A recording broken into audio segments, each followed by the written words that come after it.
ఇద్దరిలో ఏ ఒక్కరైనా ప్రజల గురించి ఆలోచన చేశారా? ఈ 10 సంవత్సరాలలో మనకు స్పెషల్ స్టేటస్ వచ్చి ఉంటే 10 సంవత్సరాలు అయ్యుండు మనకు స్పెషల్ స్టేటస్ ప్రత్యేక హోదా వచ్చి ప్రత్యేక హోదా 10 సంవత్సరాలు వచ్చింటే ఈ పాటికి ఎన్నో వేల కొద్ది పరిశ్రమలు వచ్చిండు. ఆ వేల కొద్ది పరిశ్రమలతో మన బిడ్డలకు లక్షలలో ఉద్యోగాలు వచ్చిండు. కానీ ఒక్కసారైనా ప్రతిపక్ష నాయకుడు గాని అటు పాలక పక్షం గాని ఒక్కసారైనా ఒక్క నిజమైన ఉద్యమమైనా మన ప్రత్యేక హోదా గురించి చేశారా? ఆ రోజు కాంగ్రెస్ పార్టీ 5 సంవత్సరాలు ప్రత్యేక హోదా అంటే బీజేపీ పార్టీ లేదు మేము అధికారంలోకి వస్తే 10 సంవత్సరాలు ప్రత్యేక హోదా ఇస్తామన్నారు. అన్నారా లేదా? ఆ రోజు చంద్రబాబు గారు 15 సంవత్సరాలు కావాలి అన్నాడు. ప్రత్యేక హోదా కోసమే బీజేపీతో పొత్తు పెట్టుకుంటున్నానన్నాడు. తీరా ముఖ్యమంత్రి అయ్యాడు, పొత్తు పెట్టుకున్నాడు. బీజేపీ మంత్రివర్గంలో వీళ్ళు కేబినెట్ ర్యాంక్ మినిస్టర్లు కూడా తీసుకున్నారు.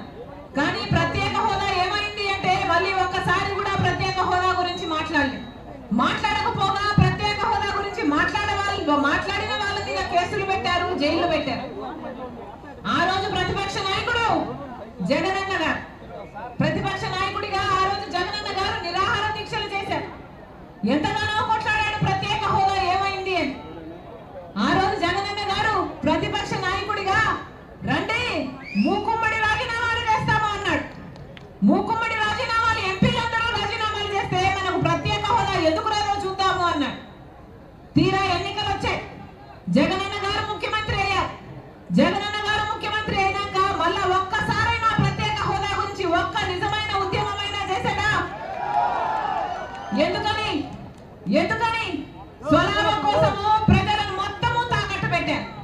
ఒకవైపు ప్రతిపక్ష నాయకుడైన చంద్రబాబు గారైనా ఇటు పాలక పక్షంలో జగనన్న గారైనా ఒక్కరు కూడా బీజేపీని ఎదిరించారు.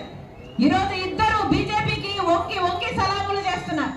మొన్న చంద్రబాబు గారు వెళ్ళారు, ఆయన వంగి సలాములు చేశారు, ఆయన సాష్టాంగపడ్డాడు. నిన్న మళ్ళీ జగనన్న గారు వెళ్ళారు, ఆయనైనా ఏమైనా చేస్తారా అంటే ఆయన ఏం చేశాడు? ఓ పేపర్ ముక్క పెట్టొచ్చారు. ఓ పేపర్ ముక్కతో మనకు ప్రత్యేక హోదా వచ్చేస్తుందా? 10 సంవత్సరాలుగా ఎన్ని పేపర్ ముక్కలు పెట్టారు సార్ అని అడుగుతున్నా. 10 సంవత్సరాలుగా పేపర్ ముక్కతోనే ప్రత్యేక హోదా వస్తే మరి ఇంతవరకు ఎందుకు రాలేదు? మరి పేపర్ ముక్కతోనే మీకు హోదా తెచ్చే దమ్ము ధైర్యము ఉంటే ఈ పాటికి ఎప్పుడో వచ్చేసి ఉండాలి కదా.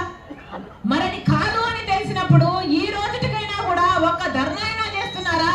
ఒక్కసారైనా బీజేపీని నిలదీస్తున్నారా? మీరు పులి సింహము అంటారు కదా, మరి బీజేపీని ఎందుకు ఎదిరించలేదు?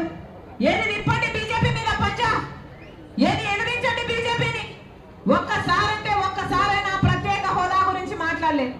మొత్తం ప్రత్యేక హోదా అన్న అంశాన్ని తుడిచేసినట్టు చేసేశారు.